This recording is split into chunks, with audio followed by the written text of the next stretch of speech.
नमस्कार, मैं अविनाश कुमार। बिहार में पंचायत चुनाव हो रहे हैं और पंचायत चुनाव में इसका 2 चरण संपन्न भी हो चुका है। लेकिन इस चुनाव के जो नतीजे आ रहे हैं निकलकर सामने, उस पर आप जब नजर डालेंगे तो आप कहीं ना कहीं चौंक जाएंगे। ये चौंकने की बात हम इसलिए कर रहे हैं क्योंकि इस बार पुराने जो चेहरे हैं, जिनके पास पद रहा है मुखिया का या फिर अन्य जनप्रतिनिधियों का जो पद रहा है, वो इस बार कहीं ना कहीं उनके हाथ से निकलते नजर आ रहा है। सहित इसके साथ ही बहुत सारी अन्य समस्याएं हैं। लोगों में अपने जनप्रतिनिधियों को लेकर नाराजगी भी देखी जा रही है, चुनाव से पहले भी और चुनाव के दौरान भी। इन तमाम मुद्दों पर बात करने के लिए हमारे साथ पत्रकार सुबोध सिंह मौजूद हैं। सर, आपका बहुत बहुत हम स्वागत करते हैं कि आपने अपना कीमती समय निकाला। सबसे पहला सवाल यही कि ये चौंकाने वाले आंकड़े क्यों आ रहे हैं, क्योंकि ये गांव की सरकार है और जाहिर तौर पर माना जाता है कि गांव में जनरली विकास के नाम पर पीसीसी, सड़क का निर्माण, नाली निर्माण और एक दो काम और है, वही करवाया जाता है। उसके बाद फिर से वो चुनाव जीत जाते हैं। क्या इस बार वो बेसिक मूलभूत सुविधाएं भी क्षेत्र में नहीं उपलब्ध करा पाए? देखिए, होता यह है कि पंचायत प्रतिनिधियों के साथ में ये काम करो हम्म। तो गाली, काम नहीं करो तो डबल गाली। होता यह है हम्म। कि जो पंचायत प्रतिनिधि है वो काम करवाती है जो सरकारी स्कीम होता है। यानी सरकार, हम्म। बिहार सरकार या जो केंद्र की हम्म। सरकार है, जो योजना बनाती है, जो हम्म। पंचायत प्रतिनिधि है उसकी मॉनिटरिंग करते हुए 5 साल बिता देते हैं। जैसे मान लीजिए हम्म। कि मनरेगा, हम्म। ये पेंशन योजना, ये आवास हम्म। योजना है, ये सरकारी स्कीम है। यानी अब ये इसमें भारत सरकार का योगदान है और बिहार सरकार का जो ये अपना ये हम्म। नियम है कि मुखिया रहे या न रहे, कोई हम्म। अधिकारी भी वहां पे वो काम करवा सकता है। यानी हम्म। मुखिया के चाहने से ना काम रुक सकता है और न ही मुखिया के चाहने से वो काम हो सकता है। यानी वो काम हम्म। उतना, हर एक पंचायत में फंड आना ही है। मनरेगा हम्म। का जो है, मनरेगा के तहत वृक्षारोपण होगा ही होगा। हम्म। इसमें मुखिया को कोई बहुत बड़ा योगदान नहीं होता है, पंचायत समिति का बहुत बड़ा योगदान नहीं होता है, या जिला हम्म। परिषद की उसमें कोई भूमिका नहीं होता है। हर एक पंचायत के लिए एक फंड आता है। जैसे इंदिरा हम्म। आवास के लिए होता है, जो इंदिरा आवास का नाम बदल के प्रधानमंत्री आवास योजना कर दिया गया। तो एक हम्म। कोटा होता है, हर एक पंचायत का हम्म। कोटा होता है कि 10 लोगों का मकान बनेगा, 20 लोगों का मकान बनेगा या 30 लोगों का मकान बनेगा। वो कोटा पटना और दिल्ली से तय होके आता है। मुखिया जी हम्म। यहाँ करते क्या है कि मॉनिटरिंग का काम करते हैं। मॉनिटरिंग में भी कई बार होता है कि अक्सर आरोप लगता है, हम नहीं कर रहे हैं, हम्म। लेकिन आरोप लगता है कि मुखिया हम्म। जी आवास योजना में 20,000, पेंशन हम्म। योजना में 500 से लेकर 1,000 रुपया, या हम्म। मनरेगा में तो मनरेगा समझिए कि दुधारू गाय है पंचायत हम्म। प्रतिनिधियों के लिए, क्योंकि एक हम्म। फंड, निश्चित फंड वहां से दिल्ली और पटना से आता है। अब मुखिया जी से मॉनिटरिंग करते हुए रह जाते हैं। मुखिया जी का इसमें कोई योगदान नहीं होता है। अब मुखिया हम्म। जी में इस जो 5 साल के दौरान जनता ये आरोप लगाती है कि हमसे हमसे इतना पैसा लिया गया। यानी हम्म। सरकारी स्कीम को जमीन को उतारने के लिए, सरकारी स्कीम को गांव में उतारने के लिए गांव के ही लोगों से गांव का प्रतिनिधि पैसा खाता है। तो फिर हम्म। उसके बाद 5 साल के बाद आप उम्मीद नहीं कर सकते हैं कि कोई हम्म। मुखिया या जिला परिषद या कोई भी जो प्रतिनिधि है वो जनता से जाए और आंखें, जो आंख में आंख मिला के कहे कि नहीं, हमने आपका सेवा किया है। हमारा एक विजन था, हमारा एक विजन था कि गांव मतलब इतना विकसित हो, हमारे गांव हम्म। में ये चीज हो या वो चीज हो, उसके लिए हम्म। हमारा विजन था, उसको मैंने जमीन में उतारा है। ये मुखिया का हम्म। कोई विजन नहीं होता। जो हम्म। आवास योजना, मनरेगा, पेंशन, वृक्षारोपण में मुखिया का कोई विजन नहीं है। ये भारत हम्म। सरकार और बिहार सरकार का विजन है और मुखिया जी उसी को उतारते हैं। तो दूसरे का हम्म। विजन जब आप जमीन को उतारिएगा तो जनता से हम्म। आप किस मुंह से वोट मांगने जाइएगा? यही होता है हम्म। कि जनता जो प्रतिनिधि है उससे नाराज होते हैं, क्योंकि प्रतिनिधि का कोई जो जमीन पर, धरातल पर जो काम होता है, मुखिया का हम्म। कोई काम वहां नहीं दिखता है, बल्कि हम्म। सरकार जो है, जो हम्म। सेंट्रल और स्टेट गवर्नमेंट है, उसका काम दिखता है। तो मुखिया जी वहीं पे फेल हो जाते हैं। जनता से न वोट मांग पाते हैं, न जनता उनके काम से संतुष्ट हो पाती है। और फिर वही हम्म। होता है, रिजल्ट वही होता है कि 95% जो वर्तमान प्रतिनिधि है चुनाव हार हम्म। जाते हैं। अब सर, तो एक और एक क्या और माना? बात है, हाँ। कहिए कहिए। और यहाँ सबसे बड़ी बड़ी बात है कि हम्म। आप अ, नगर निगम का चुनाव जो है सिस्टम, उसको देखते हैं और हम्म। पंचायत का सिस्टम देखते हैं। हम्म। नगर निकाय को देश भर में लगभग हम्म। राज्यों में 18 विषयों पर काम करने का अधिकार है। और पंचायतों को उससे 10 अधिक विषयों 28 या 29 विषयों पर, किसी राज्य में 27 विषयों पर काम करने का अधिकार है, किसी राज्य में 28 विषयों पर काम करने का अधिकार है, किसी राज्य में 29 विषयों पर काम करने का अधिकार है। इसमें एकांत विषय को घटाया बढ़ाया जाते रहता है। इसमें अब पूछिएगा कि क्या क्या काम है, तो पशुपालन से लेके आज जमीन बंदोबस्ती से लेके कई तरह के काम होते हैं जो पंचायत प्रतिनिधि खुद अपने विवेक से काम करवा सकते हैं और राज्य सरकार के सामने अपना प्रस्ताव रख सकते हैं कि हमारे गांव में ऐसा काम कराया जाए तो हमारा गांव विकसित हो सकता है। सर लेकिन एक चीज बताइए सर, एक चीज बताइए, हम तो गांव में और अक्सर अधिकांश गांव में यही देखा जाता है कि विकास के नाम पर जनप्रतिनिधियों की ओर से, आपने कहा कि सरकार की योजनाओं को धरातल पर लाने में जनप्रतिनिधि रह जाते हैं और आलम यह होता है कि जनता से आंख में लाकर ये बात नहीं कर पाते हैं। तो गांव में विकास के नाम पर मुझे नहीं लगता कि सड़क नली गली के अलावा कुछ काम है, होता है। अब आप कर रहे हैं कि 28 वो क्या क्या पशुपालन और क्या क्या होता है इन। हाँ सबसे बात है कि आपने कहा कि मुझे नहीं लगता है काम हो सकता है, तो मुझे नहीं लगता है तो फिर 28 विषय देने का कोई औचित्य नहीं है। अगर सरकार 28 विषय पर काम करने का पंचायती राज संस्थाओं को अधिकार दिया है तो कुछ ना कुछ सोच विचार के दिया गया होगा और दिया गया होगा। लेकिन सबसे बात है कि आप निगम को देखते हुएगा कि 18 विषयों पर काम करने के बाद भी देश के लगभग 70-80% निगम जो है वो लाभकारी संस्था है, यानी अपना बजट जो है वो खुद अपना बजट पास करते हैं, कहाँ उनको काम करना है उसके लिए फंड का खुद इंतजाम कर लेते हैं। लेकिन पंचायती राज संस्थाएं जो है 28 विषयों पर काम करने के बावजूद देश का शायद ही कोई पंचायत होगा जो अपना बजट खुद से पास करता होगा। सरकार की स्कीम आती है और वो जमीन पे फेल जाए, कई बार होता है कि फेल साबित हो जाती है। जैसे कि एक उदाहरण देना चाहते हैं आपको कि कुछ लगभग 3-4 साल पहले एक सरकार बिहार सरकार का स्कीम आया था कि हर एक पंचायत में यात्री शेड बनेगा, यानी यात्री पड़ाव बनेगा। तो हर एक पंचायत में पटना से स्कीम आया, हर एक पंचायत में बना। लेकिन आज आप देखिएगा कि जो भी पड़ाव बना है, यात्री पड़ाव बना है, वो सब समझिए कि जीर्ण अवस्था में पड़ा हुआ है कि गाँव में आप उम्मीद कीजिए कि कोई गाड़ी आएगी या कि निश्चित स्टॉप पे रुकेगी और वहां पे यात्री बैठे रहेंगे, उसके बाद वहां से गंतव्य जगह पे जाएंगे। तो मेरे ख्याल से ये तो जागरूकता की भी कमी है लोगों की, ये तो जागरूकता की भी कमी है। लेकिन आप कह रहे हैं कि जिन 28 विषयों पर काम करने का अधिकार है पंचायती नगर निकाय को, क्या इसमें अवरोध वो केंद्र और राज्य सरकार की योजनाएं ही बन रही है जिसमें वो ये जनप्रतिनिधि उलझ कर रह जाते हैं और इन 28 बेसिक जो मुद्दे हैं इस पर उनका ध्यान नहीं जा पाता है? क्या वही योजनाएं बाधा? नहीं, बाधा वो नहीं है।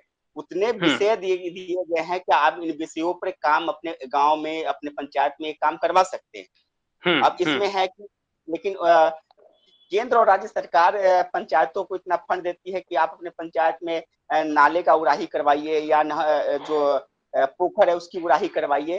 लेकिन पंचायत को भी एक अधिकार है कि पंचायत अपने गांव में जो पंचायत के प्रतिनिधि होते हैं उनके गांव में अगर किसी तरह की समस्या है तो प्रस्ताव एक आम सभा बुलाना होता है जिसमें कि 10% मेंबर जो है पंचायत के उनकी उपस्थिति अनिवार्य होती है और वहां से एक प्रस्ताव पास करके जो बीडीओ हो गए या सीओ हो गए या डीएम हो गए उनको प्रस्ताव दिया जाता है कि आप हमारे गांव में अगर जो नाला है नाला को जोड़ना है, अगर पूरे पंचायत के नाला को जोड़ना है तो उसके लिए प्रस्ताव पास करके बीडीओ और डीएम को दिया जा सकता है। उसके लिए डीएम और बीडीओ उनके लिए का इंतजाम करवाते हैं। लेकिन बिहार का शायद ही कोई पंचायत होगा जहाँ पे इस तरह के प्रस्ताव पास करके अधिकारियों से प्रतिनिधि मिलते होंगे और वहां से प्रस्ताव पास गांव से होता हो। अब फंड पटना और दिल्ली से आता होगा, शायद ही ऐसा कहीं होता है।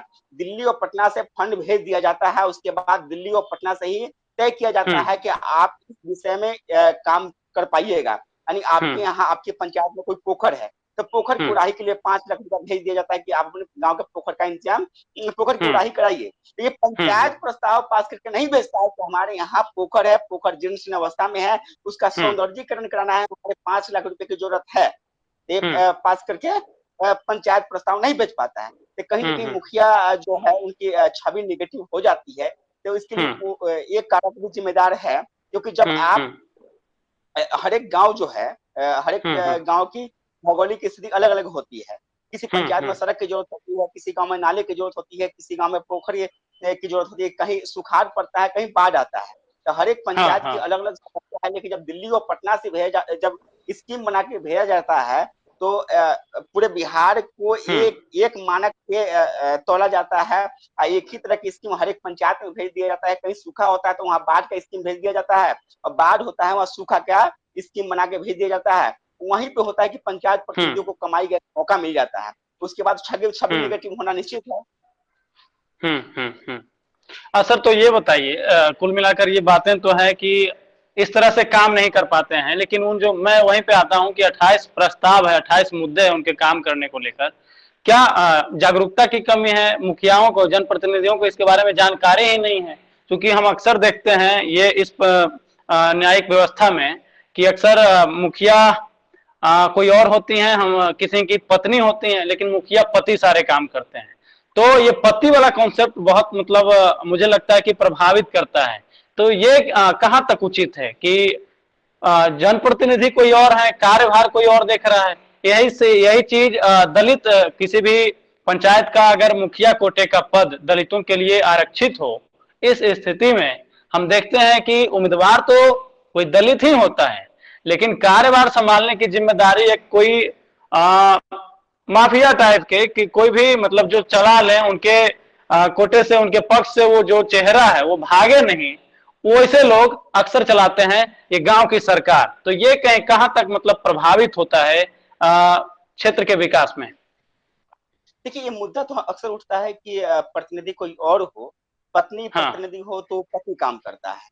कोई दलित हम्म। प्रतिनिधि हो तो अगला जो जाति है, जो प्रभावी भूमिका में वहाँ जो व्यक्ति मौजूद है, तो उन पे हम्म। अपना प्रभाव जमाने की कोशिश करता है, और सरकार को हम्म वही चलाता है। लेकिन हम्म। सबसे जो बात है कि इस बात को तो हर एक लोग देखते हैं और दोषारोपण हम्म। भी करते हैं। लेकिन जब कोई प्रतिनिधि आपके बीच जब आता है, कोई दलित आ हम्म जाए या कोई महिला आ जाए, तो हम सवाल हम्म। करने में तो जाते हैं। पंचायत हम्म प्रतिनिधि जो उम्मीदवार है हमारे बीच आते हैं, कहते हैं विकास करेंगे। हर हम्म। एक जो उम्मीदवार है उसका एक ही वादा होता है कि विकास हम्म करेंगे। लेकिन कोई आदमी ये नहीं पूछता कि विकास कैसे हो। विकास विकास की बातें तो सब करते हैं, लेकिन सवाल यहाँ हम्म उठता है ना कि विकास होगा तो कैसे होगा। हम्म। ये सवाल पूछते नहीं है, पंचायत प्रतिनिधि हम्म। बताते नहीं, जो उम्मीदवार है बताते हाँ नहीं। और सर, ये हम उनके उनके हम्म मन में होता भी है कि विकास करेंगे, लेकिन हम्म सवाल ये उठता है कि विकास कैसे होगा।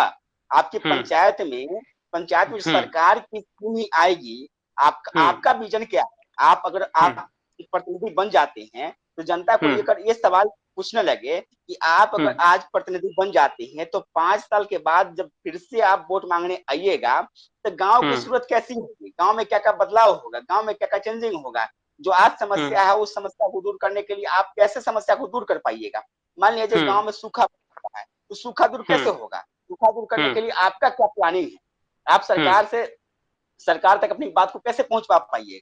ये सारी हम्म बेसिक सवाल है जो कि ना जनता पूछ पाती है, न प्रतिनिधि के दिमाग में बात होता है। प्रतिनिधि के दिल में होता है कि हमारे गांव की तरक्की हो, हमारे गांव का विकास हो, लेकिन ये विजन का भाव होता है कि 5 साल में हम इन विषय पर काम करेंगे, ऐसे काम करेंगे तो हमारा गांव हम्म एक जो हमारा सोच है कि हमारा गांव वहां तक पहुंचे, तो उसके लिए एक विजन चाहिए। विजन का अभाव होता है। हम्म। इसलिए इसके लिए जनता भी जिम्मेदार है, प्रतिनिधि भी जिम्मेदार है कि प्रतिनिधि के पास सोच नहीं होता है, जनता के पास सवाल नहीं होता है।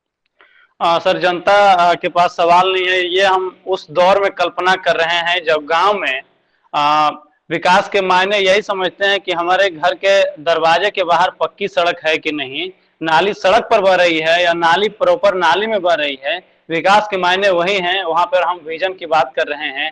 ये तय तो हम विधानसभा और लोकसभा चुनाव में भी नहीं कर पाते हैं कि हमारे जनप्रतिनिधि हमारे क्षेत्र के लिए क्या कर रहे हैं। हम गांव की सरकार से ये उम्मीदें लगा रहे हैं। बहरहाल स्थितियां जो भी हो, एक और महत्वपूर्ण सवाल है सर कि कल तक हमारे ही बीच से कोई प्रत्याशी हमारे ही दम पर, हमारे ही समर्थन पर वो खड़ा होता है चुनाव लड़ने के लिए, साइकिल पर चलता है, हमारे साथ खेलता है, खेत में काम करता है, सारी चीजें, लेकिन वो जीत जब जाता है तो उसके पास अचानक ये लग्जरी कार और बंगला अपार्टमेंट ये कहां से आता है?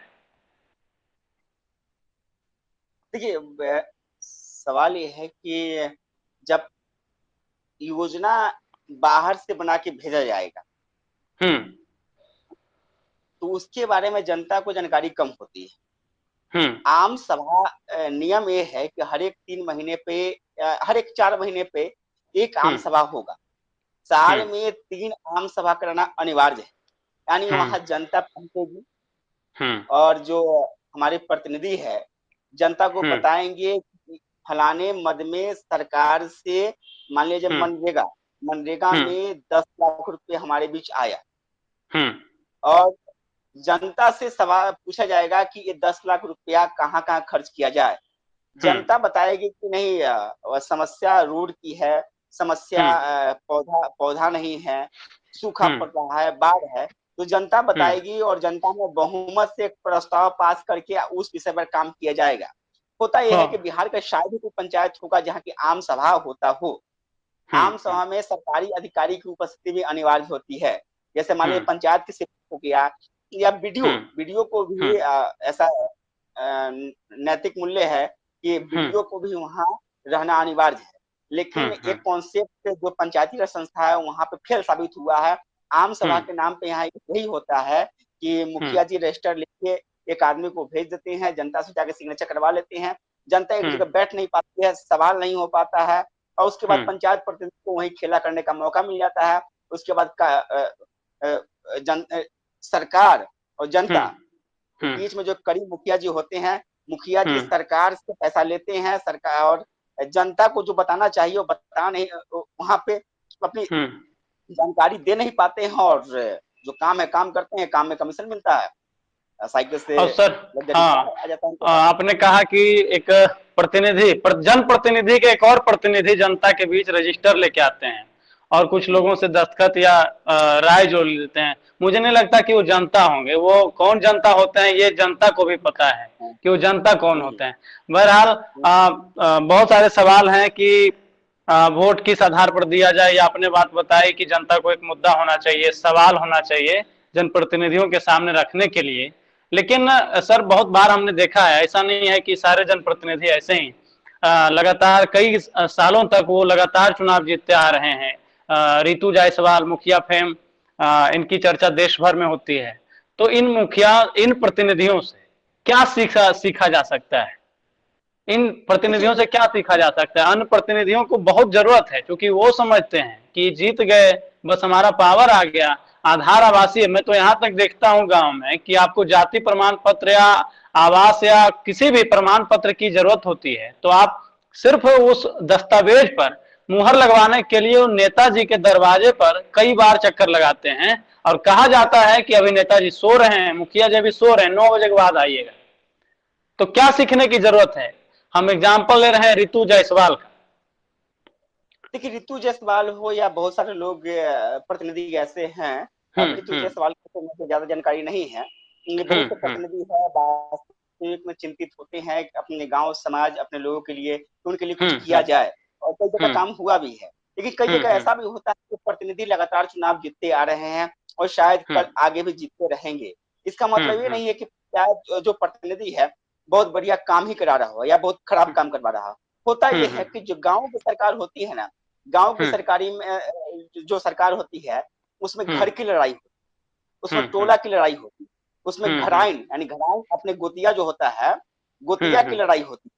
गोतिया के हमारा गोतिया इतना बड़ा है तो हमारी गोतिया से भले काम करने वाला हो या निकम्मा हो, जो भी हो, गांव में बादशाह जमाना है तो हमारे गोतिया का आदमी चुनाव जीते, हमारे परिवार का जीते, हमारी जाति का जीते, और दूसरे जाति को कमजोर करने के लिए एक निकम्मा व्यक्ति को ही 5 साल किया 50 साल तक भी लोग ढोने के लिए तैयार रहते हैं, क्योंकि गांव में बादशाह जमानी होती है, अपना प्रभुत्व जमाना होता है और दूसरे पर रौब भी हटना होता है। इसीलिए ऐसे प्रतिनिधि लगातार जीतते रहते हैं। इसका मतलब ये नहीं कि कुछ ऐसा, इसका मतलब ये नहीं कि काम करने वाले लोग नहीं है, काम करने वाले लोग भी हैं, काम करने वाले लोग हैं, तभी ये संस्थाएं हैं जिंदा है, तभी ये संस्थाएं जो है यहाँ पे लोग बढ़ चढ़ के वोट करने के लिए उत्साहित रहते हैं, लोग बाहर से आते हैं उसका वोटिंग करते हैं। लेकिन कहीं ना कहीं ये भी जिम्मेदार है कि भाई भतीजावाद टोला और जो अपना घराइन है उसका प्रभुत्व जमाने के लिए भी लोग एक ही प्रतिनिधि को लगातार चुनाव जिताते रहते हैं। सर ये पंचायत चुनाव अब टोला मोहल्ला और जाति तक ही सीमित नहीं रह गया है, लगातार ऐसी खबरें आती हैं कि सास के खिलाफ बहू मैदान में है, माँ के खिलाफ बेटी मैदान में है, चाचा के खिलाफ भतीजा, यहाँ तक बाप और बेटे के बीच में भी चुनाव, ये पंचायत चुनाव की लड़ाई लड़ी जाती है। कहा जाता है कि पंचायत चुनाव लड़ना मतलब जान से खेलना होता है। ऐसा दहशत अभी तक क्यों है? ये तो दावा सरकार कहती है कि सुशासन की सरकार है। कई तरह के मामले भी सामने आ चुके हैं पंचायत चुनाव में, क्राइम के, अपराध के। ये ऐसा क्यों कहा जाता है कि लड़ना है तो लेवल का चुनाव लड़ो, कम से कम विधायक, विधानसभा का चुनाव, ये पंचायत चुनाव के चक्कर में नहीं पड़ना चाहिए, ऐसा क्यों? अक्सर लोग, ये लोगों की मंशा है, आमतौर पर कहा जाता है, ये मैं कोई डेटा नहीं है। देखिए, गांव की जो लड़ाई होती है ना, और नाक की लड़ाई होती है, शहरों में ये प्रवृत्ति नहीं होती है। शहरों में आप कम देखिएगा कि बाप बेटा लड़ जाए, के लिए पति पत्नी लड़ जाए, यानी गांव में अधिक होता है। क्योंकि गांव की जो हमारी देश की गांव की जो बनावट है, यहाँ पे एक होता है कि गांव में हमें बड़ा बन के रहना है, और दूसरा हमारी तारीफ करते रहे, हम एक नहीं होता कि बाबू साहब कहलाते रहे, बस वही एक प्रवृत्ति है। वो सोच जा नहीं रही, इसलिए सवाल भी नहीं उठता है। और हम बड़े तो हम बड़े के चक्कर में सब लोग छोटे होते जा रहे हैं, कुछ लोग बड़े होते जा रहे हैं। पति और पत्नी में भी ये विवाद शुरू हो गया है कि हम बड़े तो हम बड़े, चाचा भतीजे में भी शुरू हो गया है, और इसका खामियाजा जनता भुगत रही है। लोकतंत्र का हिस्सा तो बनने जाते हैं, लेकिन उन्हें ये मालूम नहीं होता है कि इसमें आलोचना बहुत बड़ी चीज है, आलोचना को स्वीकार किया जाए। वर्चस्व तंत्र इसको कहिए, वर्चस्व तंत्र कहिए।